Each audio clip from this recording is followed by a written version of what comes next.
এই দিক দিয়ে মনে করেন যে তাড়াহুড়া করে রুটি বানাইতেছি। সকালবেলা ঘুমের থেকে উঠতে মনে করেন যে সকাল না আজকে উঠছি 12:30 বেজে গেছে উঠতে, কারণ বুড়রাইতে সবকিছু রান্না বান্না করে খাওয়াইয়া ওনাদের শুয়াইয়া মনে করেন যে বুড়রাইতে উঠলে আর শুইতেছে না, খাইয়া দাইয়া শুরু করে সিগলা সিগলি কথা এই সেই শুরু করে শুয়াইছি নিয়া। আর এদিকটা দেখেন কি অবস্থা, এদিকে কতটি হাড়ি পাতিল জমছে, এদিকটা সাবিহার লাগি পরোটা বাজতেছি।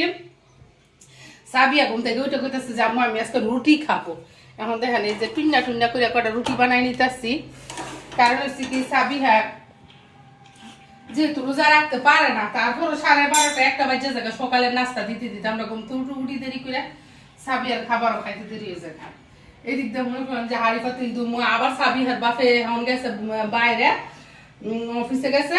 এখন কি করছে, কতগুলা টাকা দিয়ে গেছে হাতে ধরাইয়া নেও সুমি তোমার কুই দরকার তুমি নিয়ে আসছো।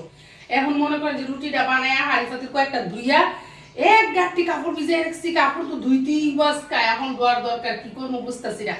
কাপড়টি ধুমু বাজার থেকে আইসা, কারণ বাজার আবার দেরি গেলে কিনাকাটা ভালো জিনিসটা কিনা যায় না, ঠিক আছে। সবজি মুবজি এসে ক্যাপসিকাম আনতে হইব, গাজর আনতে হইব, অনেক কিছু আনতে হইব, আজকে সালাদের অনেক কিছুই নাই বাসায়।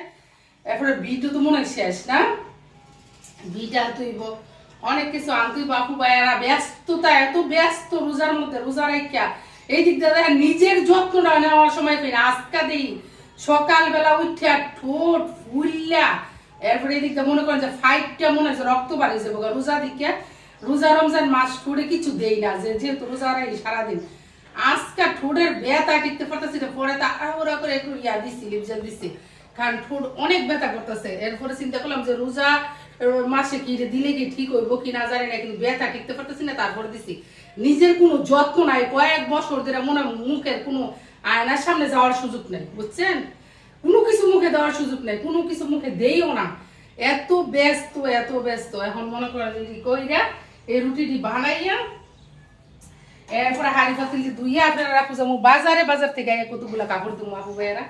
রোজা রমজান মাসটা আমার এমনি যেতেছে সারাক্ষণ কাজ আর কাজ, পুরা ঘর বাসা ক্লিন, এক হাতে সবকিছু সামলানো।